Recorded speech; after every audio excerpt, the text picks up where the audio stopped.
teknik upselling-nya adalah tawarkan sebuah file yang misalnya harganya 500 juta. Itu namanya upselling. Paham? Jadi produknya sama atau mirip, tetapi harganya lebih tinggi. Harganya yang jauh lebih tinggi. Itu namanya upselling. Terus yang kedua ada namanya downselling ya. Kalau downselling adalah menjual produk yang jauh lebih murah daripada itu. Contohnya, Anda menjual misalnya Anda menjual pemutih yang harganya 300.000 dan berhasil, misalnya mereka suka. Akhirnya Anda menawarkan sekali lagi perawatan wajah yang harganya 150.000, yang jauh mungkin lebih murah, lebih terjangkau dan sebagainya. Itu namanya downselling, artinya menjual lebih rendah barang-barang atau produk yang jauh lebih rendah daripada itu. Kayak kalau di Anar Foundation misalnya kita dalam sebuah training kita misalnya menawarkan rata-rata upselling sih. Anggaplah misalnya ikut sebuah training hypnoselling yang harganya notabene-nya sekitar 350 sampai 450.000 lah. Setelah mereka merasa nyaman dengan itu, kita tawarkan training hypno speaking yang harganya 500.000 misalnya harga investasinya. Setelah itu kita misalnya upselling-nya ke spekta hipnosis yang harganya 1,5. Dan setiap workshop ketika kita menaikkan harganya, usahakan kualitasnya, bobot materinya jauh lebih tinggi daripada jenis-jenis kegiatan yang sebelumnya. Itu yang kami maksud. Fasilitasnya, kemudian kualitasnya, bobot materinya jauh lebih tinggi. Sehingga orang akan mengatakan, meskipun kami bayar mahal, tetap worth it lah.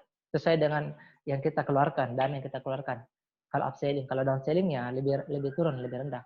Ya, terus yang berikutnya, yang ketiga, cara meningkatkan profit bisa kita menggunakan teknik cross-selling. Cross-selling itu menjual produk atau jasa yang sama sekali tidak berhubungan dengan produk yang pertama yang sudah digunakan oleh customer kita. Contoh, customer kita adalah customer kesehatan, tiba-tiba kita menawarkan ada jilbab khusus. Nah, ini lagi ngetren, ini lagi gaun seperti ini jilbabnya, trendy, tidak panas, bahannya betul-betul nyaman dan sebagainya, tetap syariah ya. Itu contoh cross selling, artinya menjual sesuatu atau produk atau jasa yang tidak ada hubungannya sama sekali dengan produk sebelumnya. Nah, kita melakukan itu maka kita bisa meningkatkan profit. Nah, hasil dari customer dikali profit inilah yang kita sebut dengan net profit atau keuntungan bersih atau keuntungan yang sebenarnya. Jumlah net profit ini sangat dipengaruhi oleh besarnya jumlah customer dan persentase profit.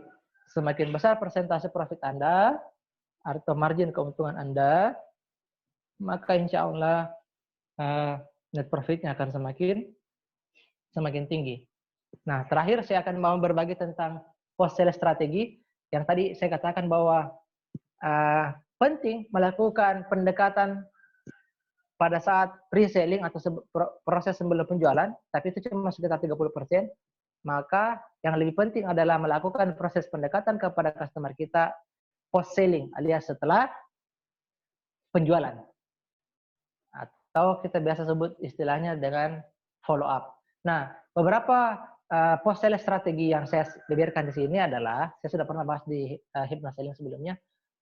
Yang pertama, 84% orang membeli karena testimoni. Yang kedua, 66% orang beli karena word of mouth, alias dia langsung bisa merasakan manfaatnya. Kemudian, adanya service yang plus-plus. Sebentar saya bahas. Coaching atau guidance post sales. Kemudian diskon, free gift, consultation, dan sharing-sharing. Nah, jadi begini, ketika Anda ingin meningkatkan interaksi setelah mereka membeli dengan harapan mereka bisa menjadi customer level 3 dan level 4, maka lakukanlah strategi post sales atau strategi setelah penjualan. Tadi dikatakan bahwa 84% orang membeli karena testimoni. Kemudian 66% orang beli karena word of mouth. Artinya dia sendiri yang langsung menyampaikan, weh ternyata bagus, ternyata keren. Atau bahasa lainnya adalah rekomendasi. Kemudian yang ketiga adalah service yang plus-plus. Ingat, yang saya maksud dengan service plus-plus ini adalah perbaiki pelayanan Anda kepada customer Anda. Tanyakan bagaimana produknya, apakah sudah bagus, sudah cocok, apakah ada kendala-kendala, adakah kekurangan-kekurangan, ada efek samping dan sebagainya. Itu namanya service plus-plus. Kemudian yang keempat, yang jarang dilakukan oleh seorang pebisnis, bahkan seorang pebisnis MLM adalah ketika orang sudah membeli produknya, maka lakukanlah coaching, alias guidance, alias berilah petunjuk kepada customer Anda tentang bagaimana sebenarnya menggunakan produk atau jasa itu supaya menjadi jauh lebih optimal. Ini yang jarang dilakukan, coaching atau guidance. Oke?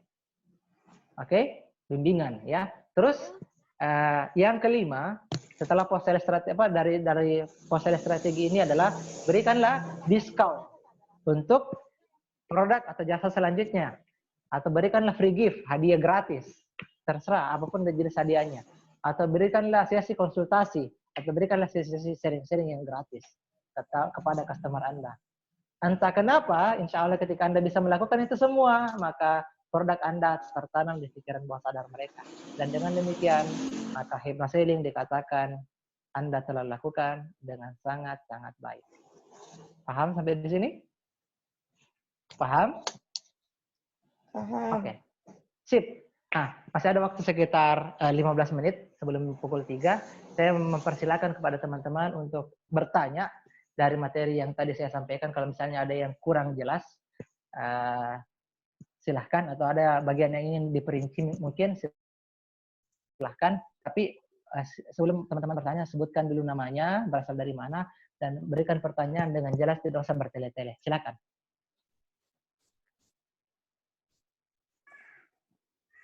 Silakan. Oke, silahkan teman-teman. Ada Mungkin ada yang ingin bertanya. Mbak siapa namanya nih?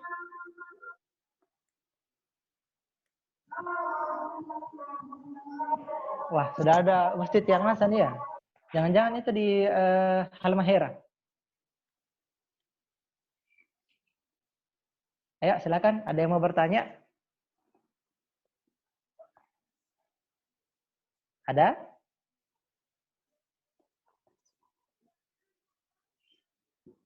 Risna dari Makassar. Bagaimana caranya mengembalikan kepercayaan pelanggan? Oh ya, itu saya jawab dulu ya. Nah, dalam hypnoselling yang paling utama adalah bagaimana caranya merawat kepercayaan kepada pelanggan. Ya, bagaimana caranya merawat kepercayaan kepada pelanggan. Karena pelanggan yang tidak percaya sama kita itu parah.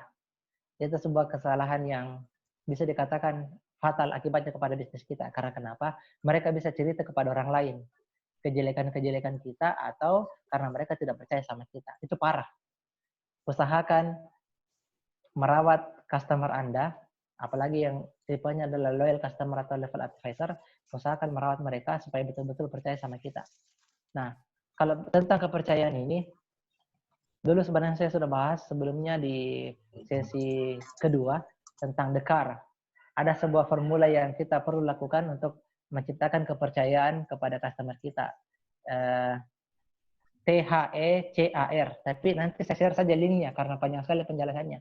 Intinya THECAR itu atau adalah singkatan dari kata trust, kemudian H-nya itu adalah humanity, kemudian E-nya itu adalah empowerment, kemudian C-nya itu adalah care, A-nya itu adalah aware, dan R-nya itu adalah reliable. Reliable, ya. Itu.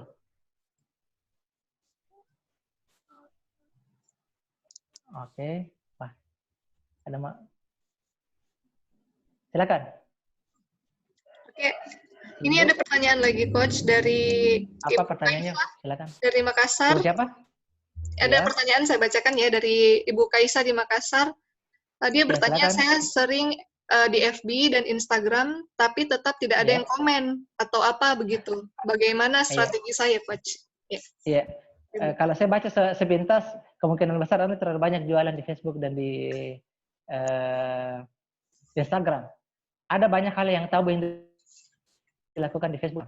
Di antaranya adalah jangan menyebutkan harga di awal. Ya, jangan menyebutkan harga di awal karena harga itu masih di sini, di logika. Ketika Anda menyebutkan harga di awal, maka otomatis critical faktornya, bahasa hipnosis ini ya, critical faktornya aktif. Dan kalau critical faktornya aktif, dia akan mulai membandingkan produk yang lain yang mungkin jauh lebih murah dan jauh lebih terjangkau. dan jauh mungkin lebih berkualitas daripada kita.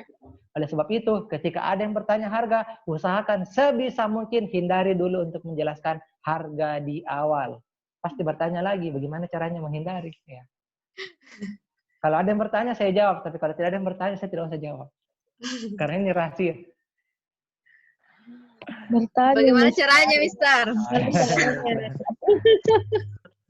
Nah, bagaimana caranya? Ya, bagus itu kalau bertanya. Ya, alhamdulillah. Karena dari pengalaman kami selama ini, orang-orang yang menyebutkan harga di awal pasti akan mental. Betul apa tidak?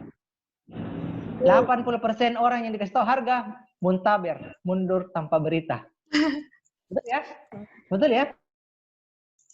Coba berarti langsung kita sebutkan harganya, 250 juta. Berhenti.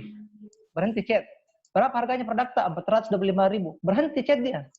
Ya, paham ya? Kenapa? Karena otaknya mulai aktif, pikiran pasarnya mulai terbuka, critical faktornya mulai aktif dan mengatakan dia akan mulai membandingkan. Deh, kalau saya beli baroncong ini 425.000, ya makan murah satu kampung ini. Kalau saya beli panada, jalan kote, buka puasa murah satu masjid ini. Ya, paham ya? Jadi dia akan mulai membandingkan, ya. Jadi apa yang perlu dilakukan adalah tanyakan kepada mereka pertanyaan ajaib. Apa pertanyaan ajaib itu? Bu, Pak, manfaat apa yang Bapak Ibu harapkan dari saya? Nah, Masya Allah. Atau manfaat apa yang Bapak Ibu harapkan dari produk saya? Perkuat dulu di manfaatnya. Keren, Mister. Belum selesai Bu. Ini ada lanjutannya dulu. Sabar Bu ya, sabar.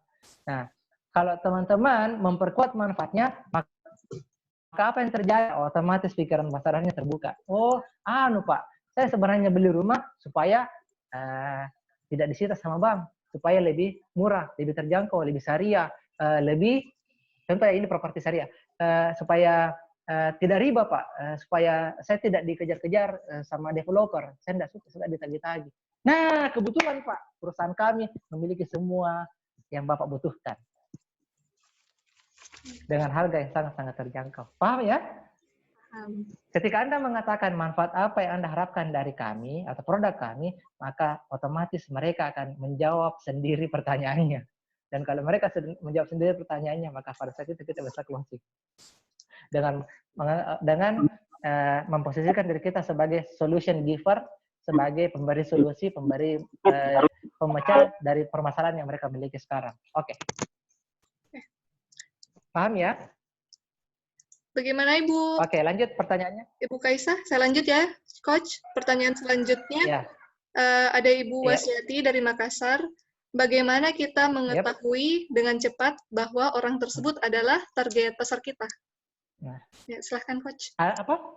Bagaimana mengetahui orang tersebut adalah target pasar kita? Bagaimana cara mengetahui? Iya. Oke, sering-sering interaksi. Ya, sering berinteraksi. Kalau kita update status, sering-sering like, share, dan komen. Nah, oleh sebab itu, usahakan interaksi kita di sosial media, misalnya atau di WA atau di Instagram, usahakan tadi kembali ke si edukasi, edifikasi, testimoni, rekomendasi, dan kontribusi. Ya, usahakan banyak sharing dulu, baru selling. Nah, kalau Anda banyak sharing dulu, pasti banyak sekali yang terkait dengan status kita di sosial media. Ya, termasuk waktu kita jualan di Instagram dan sebagainya. Karena edukasi itu akan membuat orang menjadi lebih aware dengan kita. Pikiran pasarnya akan terbuka. Mereka akan lebih menerima kita. Mereka akan menganggap kita bukan sebagai seller, tapi lebih menganggap kita sebagai edukator mungkin. Atau sebagai pemberi inspirasi, inspirator. Atau mungkin menganggap kita sebagai, oh ini bisa menjadi seorang coach misalnya. Karena kenapa kita lebih banyak memberikan informasi yang bermanfaat ketimbang jualan. Nah ini tadi Ibu Kaisah. Wah saya sudah jualan di Instagram dan Facebook dan saya tidak pernah menyebutkan harga. Ya mungkin saja karena kurangnya 5 C yang tadi yang saya sebutkan. Ingat kalau dari segi persentase 80% itu kita harus lakukan itu ketimbang jualannya. Jualannya cuma 20% saja. Oke? Lanjut. Silakan. Oke, lanjut ya. Pertanyaan selanjutnya ada dari Berau, dari Pak Herman. Coach, adakah strategi pemasaran yang terukur dalam kondisi pandemi saat ini? Oh yes. Terukur ya. Bagus pertanyaannya, Masya Allah. Ya. Bagus sekali pemasarannya. Jadi begini, tadi kan saya sudah memperlihatkan, menunjukkan ada formula dalam selling. Jadi tugasnya Bapak kalau membuat itu lebih terukur, silakan hitung secara manual. Berapa jumlah leads. Ingat ya, jumlah leads Bapak. Contohnya saya maksud leads itu adalah kontak calon prospekan kita. Coba evaluasi. Berapa kontaknya di WA yang kira-kira menjadi target pasar kita. Ingat ya, yang menjadi target pasar kita bukan sekedar kontak orang-orang yang kebetulan berteman dengan kita. Yang jelas bisa menjadi target pasar kita. Silakan dievaluasi masing-masing. Berapa banyak kontaknya di WA-nya yang kira-kira bisa menjadi pasarnya? 1. Paham ya? Setelah ada leads, ada namanya conversion. Berapa banyak barang yang bisa dibeli? Berapa persen? Contohnya, dari 10 teman WA saya, maka yang membeli adalah sekian persen. Leads dikali conversion, maka itulah customer kita. Itulah jumlah customer kita secara persentase.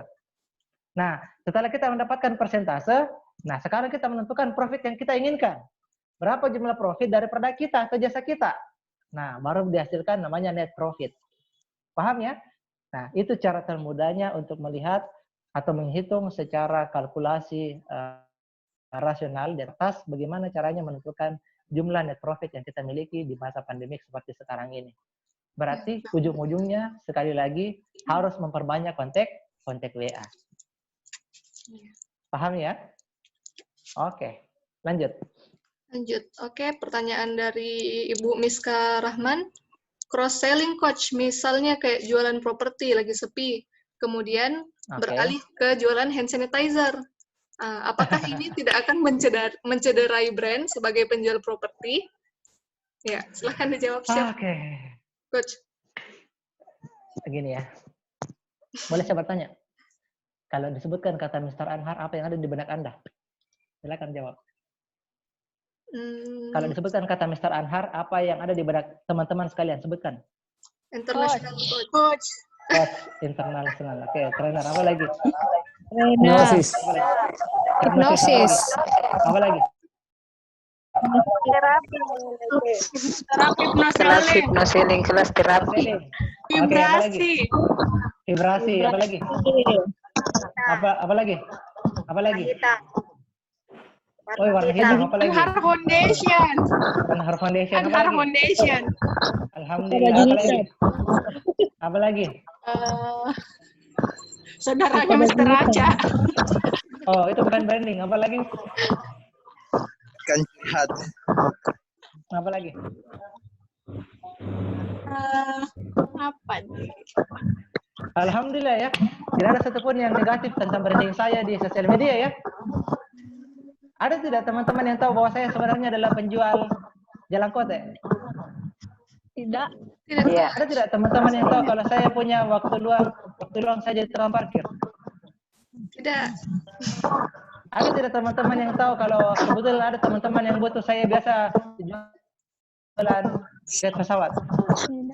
Tidak.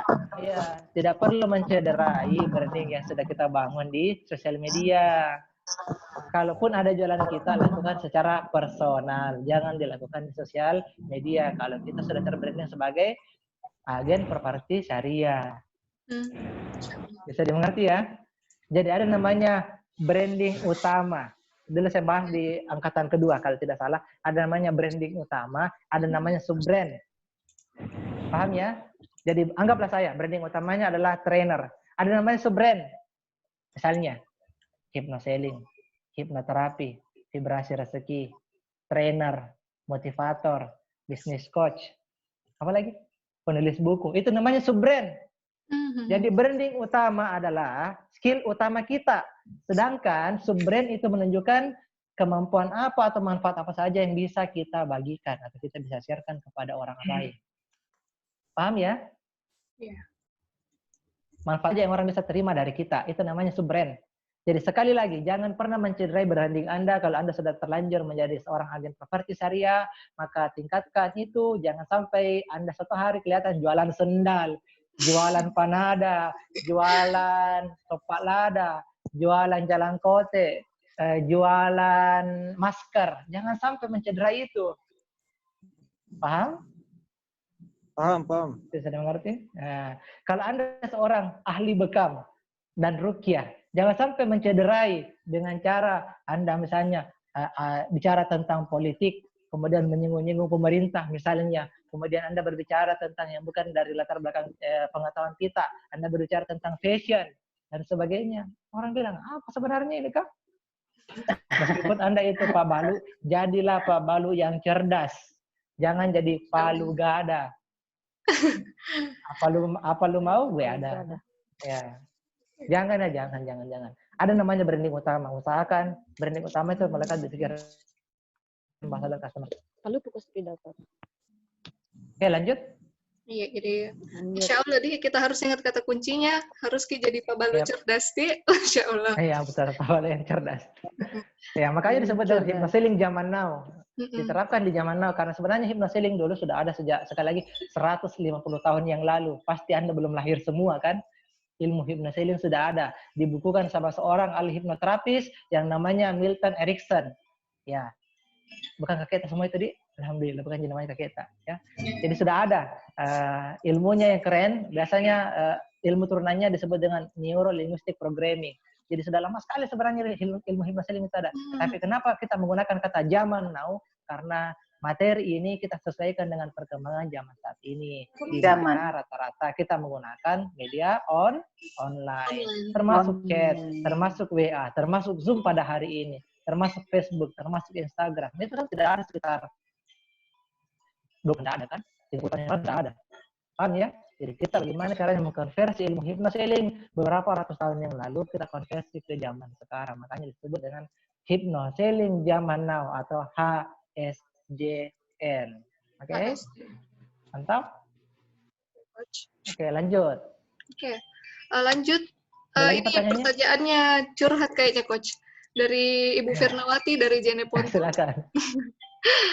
Beliau bertanya, bagaimana caranya agar teman-teman FB bisa like dan komen postingan kita?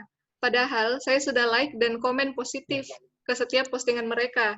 Nah, kalau saya update status galau, hampir semua orang itu like dan komen. Bagaimana itu, Coach?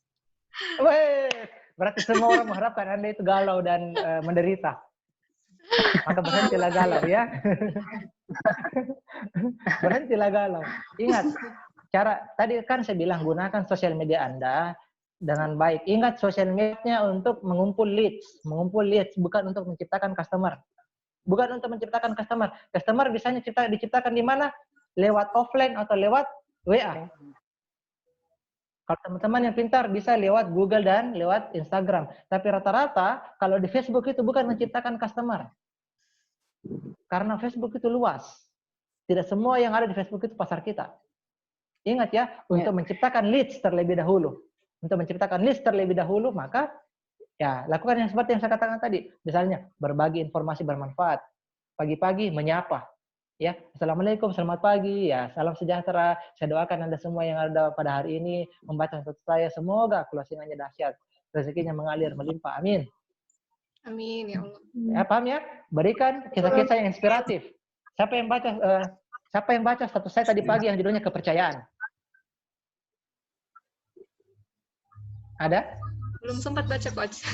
Oh, ya. Maka silakan berteman sama saya di Facebook, cari saya judulnya kepercayaan, ya. Dan silakan hal apa yang Anda bisa pelajari dari situ. Mungkin itu kisah-kisah inspiratif.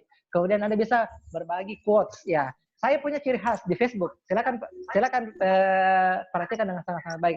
Kalau saya buat kalimat yang baik atau dalam bentuk pepatah-pepatah yang baik atau dalam bentuk kata-kata yang motivasi, saya menggunakan latar apa di Facebook? Latar warna apa? Kalau saya menggunakan quotes atau kata-kata yang positif, kata-kata yang membangun, atau misalnya sepenggalan kata yang bisa memotivasi dan menginspirasi orang lain. Rata-rata di Facebook kan ada latar belakang, ya, ada tulisan yang ada latar belakangnya, kan? Betul ya? Betul ya? Ya. Untuk Anda yang sudah berteman lama dengan Facebook dan saya, rata-rata saya menggunakan warna apa latarnya? Merah, Coach. Yang lain? Merah sama biru. Nah, betul sekali. Kalau saya menggunakan latar merah itu untuk membangkitkan semangat atau memotivasi. Dan kalau saya menggunakan latar biru itu untuk membuat kata-kata itu tertanam di pikiran bawah sadar audiens. Iya. Perhatikan Merah dan biru. penggunaan warna saja berbeda. Penggunaan warna saja ketika saya status berbeda. Kalau saya menggunakan kata merah latarnya, tulisannya warna putih, biasanya itu kata-kata yang menginspirasi, motivasi, membangkitkan semangat. Kalau saya menggunakan warna biru, biasanya itu adalah kata-kata yang saya ingin masukkan di pikiran bawah sadar audiens saya yang ada di Facebook. Paham? Seperti itulah hypnoseling kita terapkan. Di antaranya. Jadi, informasi bermanfaat, quotes, kemudian saat menyapa pagi-pagi, kemudian banyak-banyak sharing, like, share, dan komen status di teman-teman. Kemudian, berikan banyak-banyak testimoni, rekomendasi. Nah, itu bisa dilakukan untuk membuat orang-orang yang ada di Facebook itu banyak merespon kita jauh lebih positif dan menjadi target pasar kita yang lebih optimal ya, yang lebih efektif. Ada lagi? Oke. Pertanyaan terakhir mungkin ini Coach ya, karena waktunya juga sudah jam 3. Iya. Jadi dari ADS. Mbak siapa namanya tadi? Yang mana? Mbak siapa namanya, Mbak? Saya. Kita. Saya namanya Nanda dari Iltizam. Oh, terus Mbak Deva yang mana dong? Mbak Deva dia keluar dari grup karena banyak yang mau join Pak Toh di sini, tapi karena terbatas cuma 100 partisipan, jadi diganti lagi. Oh, terbatas. Iya. Oke, lanjut pertanyaan selanjutnya. Oh, jadi ya, siap. Ya, silakan. Oke. Dari ADS. Silakan. Iya. Pertanyaannya itu adalah, apakah edukasi itu hanya berfokus pada satu materi saja? Seperti kita jualan properti, tapi edukasinya kadang properti, tapi kadang juga edukasinya yang lain. Begitu. Bagaimana itu, Coach? Oke. Bisa saya katakan harusnya lebih dominan ke properti. Meskipun kita memberikan edukasi di bidang yang lain. Nanti edukasinya bisa dihubungkan kembali dengan properti. Bisa dimengerti ya? Jadi edukasi utama tetap tentang properti. Tapi bagaimana caranya supaya tidak ketahuan bahwa ini adalah jualan? Nah, ingat ya, jangan mencantumkan brosur pada saat Anda mengedukasi. Jangan pernah mencantumkan brosur pada saat edukasi. Satu-satunya yang bisa dicantumkan pada saat edukasi adalah link WA. Link WA. Supaya orang tidak merasa terjebak dengan edukasi Anda. Link WA, supaya orang tidak terjebak dengan edukasi Anda. Nah, contohnya, Anda mau, misalnya tentang properti syariah ya, maka jenis edukasi yang bisa Anda pilih. Contohnya, tips memilih lokasi yang strategis. Kemudian, bagaimana itu bahayanya riba. Kemudian, edukasinya tentang, apalagi namanya, menghindari debt collector misalnya. Kemudian, apa itu SAM ya. Kemudian edukasinya misalnya tentang perbedaan antara properti syariah dan yang non syariah, perbedaan antara bank syariah dan bank yang non syariah dan sebagainya. Apa keuntungan-keuntungannya, apa manfaat-manfaatnya? Apakah bisa kita gunakan yang lain kah? Bisa. Edukasi tentang COVID-19.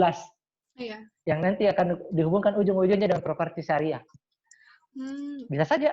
Contohnya, pada saat ini situasi sementara sulit-sulitnya, Bapak Ibu sekalian dalam keadaan sulit seperti ini, di mana banyak sekali terjadi resesi dan sebagainya. Nah, maka kami dari kami sudah lama sudah mempersiapkan diri untuk menghadapi keadaan seperti itu. Oleh sebab itu kami gencar untuk melakukan edukasi di bidang properti syariah, dan alhamdulillah secara hasil Anda tetap bisa mendapatkan penghasilan tambahan meskipun tidak meninggalkan pekerjaan utama. Contohnya untuk merekrut agennya.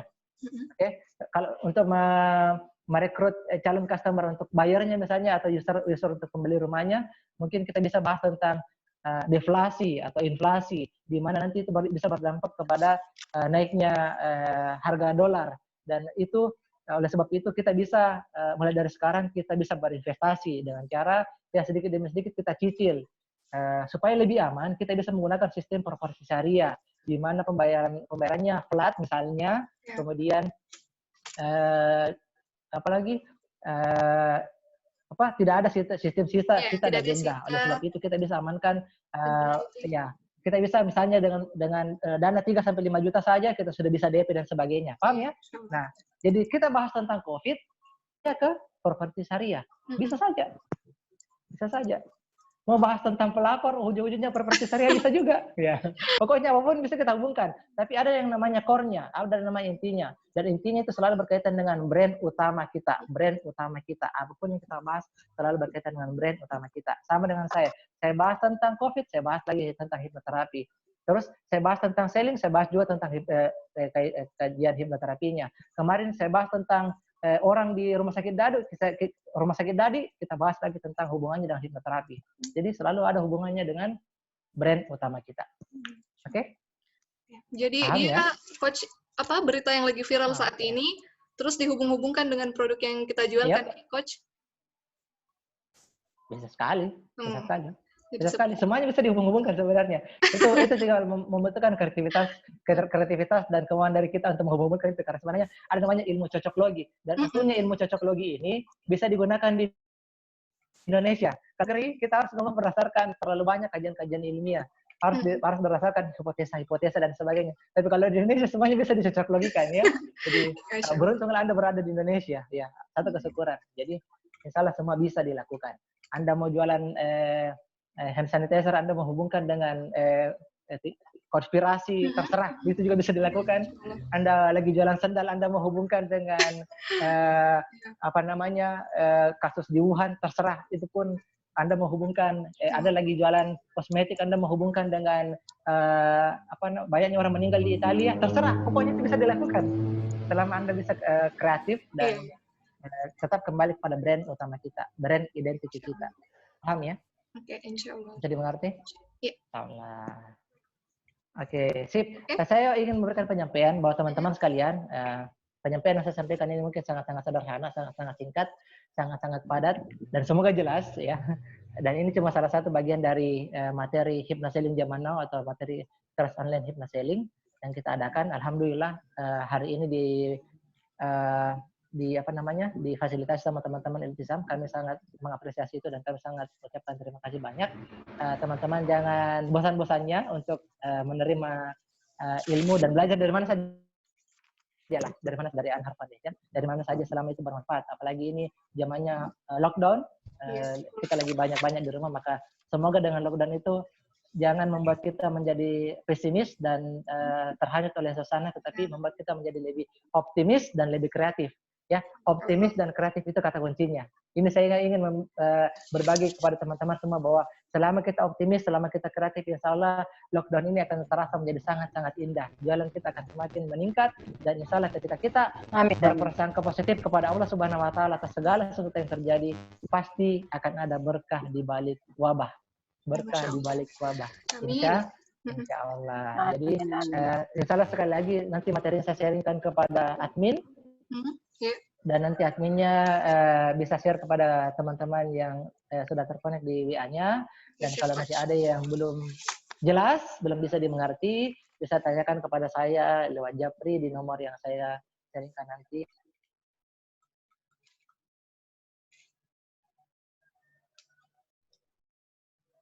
Punya kekurangan, itu kekurangan pasti dari saya, dan segala kelebihan itu datangnya dari Allah. Sebelum kita tutup, marilah kita baca istighfar 3 kali. Astagfirullahaladzim. Semoga ilmunya berkah pada hari ini. Semangat Ki puasata, dan semoga nanti bisa berbuka puasa dengan bahagia bersama keluarga kita. Segala kelebihan dari Allah Subhanahu Wa Taala. Kita tutup dengan doa kafaratul majelis dari saya. Subhanallah wa bihamdihi. Subhanallah wa bihamdihi.